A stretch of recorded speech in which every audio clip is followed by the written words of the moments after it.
അങ്ങനെ നിന്റെ വീട്ടിൽ അച്ഛനില്ല, പാസ്റ്ററില്ല, ഡോക്ടറില്ല, എഞ്ചിനീയറില്ല, വേദപുസ്തകമില്ല എന്ന് നീ വ്യാകുലപ്പെടുകയാണോ? വേദപുസ്തകം ഇങ്ങനെ പറയുന്നു, ആത്മാവിൽ ദരിദ്രരായവർ ഭാഗ്യവാന്മാർ, ദൈവരാജ്യം അവർക്കുള്ളത്. അതെ പ്രിയമുള്ളവരെ, നിങ്ങളെപ്പോലെ ഞങ്ങളും ദരിദ്രരായിരുന്നു, ആത്മാവിൽ ദരിദ്രരായിരുന്നു. ഞങ്ങളുടെ വീട്ടിൽ അപ്പനോ അമ്മയോ സഹോദരങ്ങളോ അച്ഛന്മാരല്ല. ഞങ്ങളുടെ വീട്ടിൽ പാസ്റ്റർമാരും വിശുദ്ധന്മാരുമില്ല. ഞങ്ങളുടെ വീട്ടിൽ അപ്പനോ മറ്റുള്ളവരോ മദ്യപാനത്തിൽ നശിച്ചുപോയവരും മരിച്ചുപോയവരും. പക്ഷേ കർത്താവ് യേശു ക്രിസ്തുവിന്റെ സ്നേഹത്തിന്റെ ഉപദേശത്തിൽ, നന്മയുടെ സുവിശേഷത്തിൽ ആത്മാവിൽ ദരിദ്രരായവർ ഭാഗ്യവാന്മാരാണെന്ന് കണ്ടപ്പോൾ ഞങ്ങളും കർത്താവ് യേശുവിനെ രക്ഷിതാവായി സ്വീകരിച്ചവരാണ്. നീ സഹോദരി, നീ ഭർത്താവിനാൽ പീഡിപ്പിക്കപ്പെടുകയാണോ, ഉപദ്രവിക്കപ്പെടുകയാണോ, മുടിക്കത്തിന് പിടിച്ച അസഭ്യം കേട്ട് ദിവസം പ്രതി നീ കട്ടം അനുഭവിക്കുകയാണോ? മക്കളെ പ്രതി നീ മരിക്കാൻ മടിച്ചിട്ട് നീ ആശയോടെ ഓരോ ദിവസവും ജീവിതം കഴിക്കുകയാണോ? പ്രിയമുള്ളവരെ, കർത്താവിന്റെ വചനം ഇപ്രകാരം പറയുന്നു, നീതി നിമിത്തം ഉപദ്രവിക്കപ്പെടുന്നവർ ഭാഗ്യവാന്മാർ, സ്വർഗരാജ്യത്തിൽ നിങ്ങളുടെ പ്രതിഫലം വലുത്.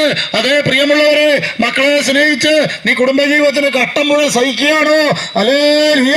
പ്രിയപ്പെട്ട പിതാവ്, പ്രിയപ്പെട്ട സഹോദര, പെൺമക്കളെ കെട്ടിച്ചു വിടുവാൻ, സഹോദരിമാരെ കെട്ടിച്ചു വിടുവാൻ, അല്ലെ മക്കളെ പോറ്റിപ്പുലർത്തുവാൻ നീ പ്രഭാതത്തിൽ എഴുന്നേറ്റ് റബ്ബർ വെട്ടി പകൽ മുഴുവൻ അധ്വാനിച്ച് ഒന്നിനു പകരം രണ്ടും മൂന്നും വേല ചെയ്ത് നിന്റെ കുടുംബത്തെ പോറ്റുവാൻ, പുലർത്തുവാൻ, നന്മ ഹല്ലേലൂയ കിട്ടുവാൻ, ധനം കിട്ടുവാൻ ആഗ്രഹിച്ച് കഠിനവേല ചെയ്യുന്നവനാണോ?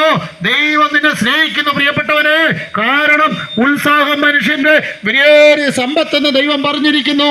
അതേ പ്രിയമുള്ളവനെ, ദൈവം നിനക്ക് ആരോഗ്യം തന്നില്ലേ? ദൈവം നിനക്ക് ഭാര്യയെ തന്നില്ലേ? പ്രിയപ്പെട്ടവളെ, ദൈവം നിനക്ക് ഭർത്താവിനെ തന്നില്ലേ? പ്രിയപ്പെട്ടവരെ, ദൈവം നിനക്ക് മക്കളെ തന്നില്ലേ? അതെ, മക്കൾ ദൈവം തരുന്ന അവകാശമാണ്. ഉദരഫലം കർത്താവ് തരുന്ന പ്രതിഫലമാണ്. നീ കർത്താവിന് വേണ്ടപ്പെട്ടവരാണെന്നും കർത്താവ് നിന്നെ സ്നേഹിക്കുന്നു എന്നുള്ളൊരു തെളിവാണ് ദൈവം നിനക്ക് തലമുറയെ തന്നത്. അതുകൊണ്ട് നീ ദൈവത്തെ ഭയപ്പെടണം, ദൈവത്തിന്റെ വഴി നീ അന്വേഷിക്കണം. നീ വീട്ടിൽ പിതാവ് മരിച്ചുപോയ വ്യക്തിയാണോ? സഹോദരി, നിന്റെ ഭർത്താവ് മരിച്ചുപോയവളാണോ? പ്രിയപ്പെട്ട സഹോദര, നിന്റെ ഭാര്യ മരിച്ചുപോയതാണോ? അതെ, നിന്നെ ശ്രദ്ധിക്കുന്ന, സ്നേഹിക്കുന്ന ആത്മമണവാളനായ ഒരു കർത്താവ് പിതാവിൻ്റെയും മാതാവിൻ്റെയും സ്നേഹത്തെക്കാൾ ഉപരി പെറ്റമ്മ ലാളിച്ചു വളർത്തുന്നത് പോലെ നിത്യജീവനിലെത്തുവോളം നിന്നെ പോറ്റി പുലർത്തുവാൻ നിന്നെ സൃഷ്ടിച്ച സൃഷ്ടാവായ കർത്താവ് നിന്റെ ഭർത്താവായി, നിന്റെ മണവാളനായി, നിന്റെ പിതാവായി നിന്നെ പോറ്റി പുലർത്തുവാൻ, നിന്നെ സംരക്ഷിക്കുവാൻ, നിത്യരക്ഷയിലേക്ക് നടത്തുവാൻ മതിയായവനാണെന്നുള്ള സുവിശേഷം കർത്താവായ യേശുവിന്റെ നാമത്തിൽ നിങ്ങളെ വിളിച്ചറിയിക്കാനാണ് ഞങ്ങൾ ഇവിടെ ഇന്ന് കടന്നു വന്ന് ദൈവത്താൽ നിയുക്തരായിരിക്കുന്നത്. അതാണ് നന്മയുടെ സുവിശേഷം. അത് സുവിശേഷം എന്നത് നിങ്ങൾ കേട്ടപ്പോൾ സമാധാന സുവിശേഷം നിങ്ങൾ കേട്ടു. ഇപ്പോൾ നിങ്ങൾ നന്മ സുവിശേഷിക്കുന്നതിന്റെ കാര്യം കേട്ടു. മറ്റൊന്നുണ്ട്, ഹല്ലേലൂയ, ദൈവരാജ്യത്തിലേക്ക് കടന്നു വരുവാൻ നന്മ സുവിശേഷിക്കുന്നവർ നിങ്ങളുടെ അടുക്കൽ വരുമ്പോൾ, അവർ സമാധാനം സുവിശേഷിക്കുമ്പോൾ സത്യസുവിശേഷം നിങ്ങൾ കേട്ട് ദൈവത്തെ മഹത്വപ്പെടുത്തണം. എന്താണ് സത്യസുവിശേഷം? അഥവാ ബൈബിൾ അതിന് നിത്യസുവിശേഷം എന്ന് പറയുന്നു. അത് കർത്താവായ യേശു ക്രിസ്തുവിനെ കുറിച്ചുള്ള അറിവ് ഭൂമിയെമ്പാടും അറിയിക്കുന്നതിന് ബൈബിൾ പറഞ്ഞിരിക്കുന്ന, ദൈവം ഇട്ടിരിക്കുന്ന പേരാണ് ഒരു നിത്യ സുവിശേഷം. എന്താണ്?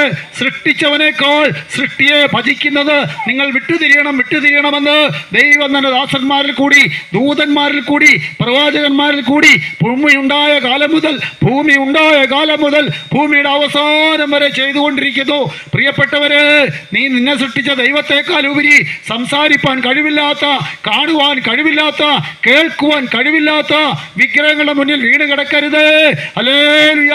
സ്വന്തം തലയിൽ ഒരു കാക്ക വന്ന് കാഷ്ടിക്കുമ്പോൾ ആ കാക്കയെ ഓടിച്ചു വിടുവാൻ പോലും കയ്യനക്കാൻ വയ്യാത്ത ഒരു വിഗ്രഹ രൂപത്തിന്റെ മുമ്പിൽ, ഒരു ദൈവരൂപത്തിന്റെ മുന്നിൽ, ഒരു ഹല്ലേലൂയ വാഴ്ത്തപ്പെട്ടവന്റെ മുന്നിൽ, വാഴ്ത്തപ്പെട്ടവനെന്ന് പറയുന്നവരുടെ രൂപങ്ങളുടെ മുന്നിൽ നീ പോയി വണങ്ങുന്നത് എന്ത്? അത് ദൈവത്തിന് പ്രസാദമല്ല. പ്രിയപ്പെട്ടവന്, അതിന് എത്രയോ മടങ്ങ് കഴിവ് നിനക്കുണ്ട്. നീ നിന്റെ കയ്യിലിരിക്കുന്ന ഫോൺ എടുത്തെന്ന് കുത്തിയാൽ ഹല്ലേലൂയ, പട്ടണങ്ങളിലുള്ളവരെ, ഇന്ത്യ ഭരിക്കുന്നവരെ, കേരളം ഭരിക്കുന്ന പിണറായിയെ, നിന്റെ വിദേശത്തുള്ള സ്നേഹിതരെ, നിന്റെ കൂട്ടാളികളോ സഹോദരങ്ങളോ ആയുള്ള മക്കളെയും നിന്റെ കയ്യിലിരിക്കുന്ന 5000-ന്റെ 10,000-ന്റെ ഫോണിൽ കൂടി നിനക്ക് കാണരുതോ? ആ ഫോണിന്റെ പോലും കഴിവ് നീ പണിത് വെച്ചിരിക്കുന്ന ഹല്ലേലൂയ രൂപങ്ങളിലുണ്ടോ? രൂപക്കൂട്ടിലിരിക്കുന്ന ഫോട്ടോയ്ക്കുണ്ടോ? ഇല്ലല്ലോ പ്രിയമുള്ളവരെ. അതുകൊണ്ട് നിങ്ങളുടെ കൈപ്പടികളെ ആരാധിക്കുന്നത്, വണങ്ങുന്നത് വിട്ടു തിരിയണമെന്ന് ദൈവം കൽപ്പിച്ചിരിക്കുന്നു. അതത്രേ നിത്യ സുവിശേഷം.